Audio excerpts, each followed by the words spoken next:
یو څلور قسمه کورونه داسې دي چې هغې ته د رحمت ملایکې نه داخلیږي. د سا د ویستلو دپاره چې کومې ملایکې د هغه ورته داخلیږي یا د اعمالو د لیکلو دپاره چې کومې ملایکې د هغه داخلیږي، خو د رحمت والا ملایکې دغه څلور قسمه کورونو ته نه داخلیږي. او دا ښکاره خبره ده چې کوم کور ته د رحمت ملایکې نه داخلیږي په هغه کور کې به برکتونه نه وي، په هغه کور کې به شرونه وي، بېاتفاقۍ به وي، د ښځې او د خاوند په منځ کې به ورانه وي، د طلاقو مسلې به راځي، د پلار او د زوی به ورانه وي، خپل ورونو به په خپل منځ کې ورانه وي، ځکه د رحمت ملایکې ورته نه داخلیږي. یو په هغه کورونو کې هغه کور دی چې په هغه کې سپی ساتل شوی. رسول الله صلی الله علیه وسلم فرمایي ان لا تدخل الملائکة بیتا فیه کلب ولا صوره، متفق علیه.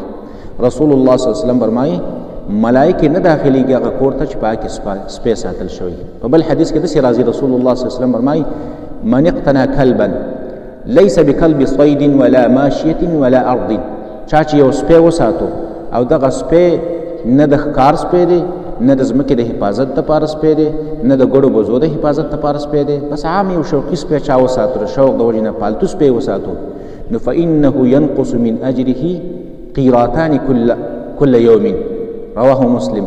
د دې سړي د اجر نه او د عمل نه به هره ورځ 2 قیراته کمیږي، او یو قیرات د احد د غره دومره دی. نو د دې سړي د عمل نه به او د اجر نه به هر ورځ د 2 ځل د احد د غرو دومره اجرونه او اعمال به کمیږي.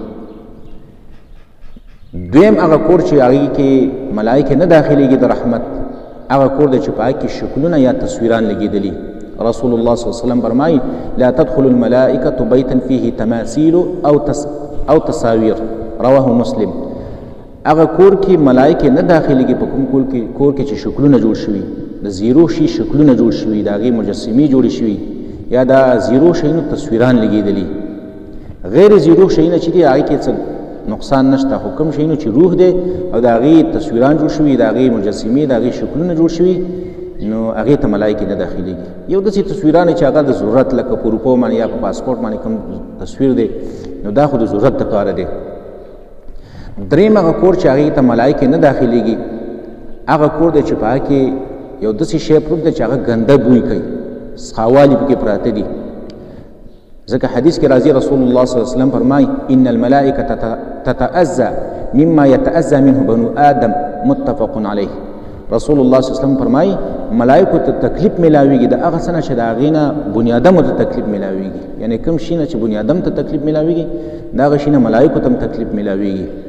نو بدبویي ده، ښکاره خبره ده، بدبویي نه انسان ته تکلیف میلاویږي نو ملایکو ته میلاویږي. رسول الله صلی الله علیه وسلم فرمایي کله چې تاسو اوږه وخورئ یا پیاز وخورئ نو جومات ته مه راځئ، ځکه دا ګنده بوی کوي او د ګنده بوی نه ملایکې نفرت کوي. نو کور کې څښاوالي دي، ګندګي ده، دا به صفا کې.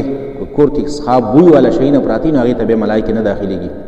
څلورم هغه کور چې هغې ته ملایکې د رحمت نه داخلیږي هغه کور دی چې په هغه کې غږې مږې، ګونګري مونګري او غږې مږې دا شیونه چې پکې پراته وي. رسول الله صلی الله علیه وسلم فرمایي لا تدخل الملائکة بیتا فیه جلجل ولا جرس، رواه النسائی بسند صحیح. رسول الله صلی الله علیه وسلم فرمایي ملایکې نه داخلیږي هغه کور ته چې په هغه کې غږې لګېدلي یا جلجلي خلخال وغیره پانزیب لګېدلي، واړه واړه کونګري کړۍ مړۍ چې هغه کړنګا کوي، مسلسل کړنګا کوي. نو داسې شیونه چې په هغې کې کور کې هغه اوازونه کوي، کړنګا کوي، شړنګا کوي، ګونګري دي، کار شي دي، پانزیبونه دي، نو دا چې په کوم کور کې نو هغې ته ملایکې نه داخلیږي. دا 4 قسمه کورونه دي.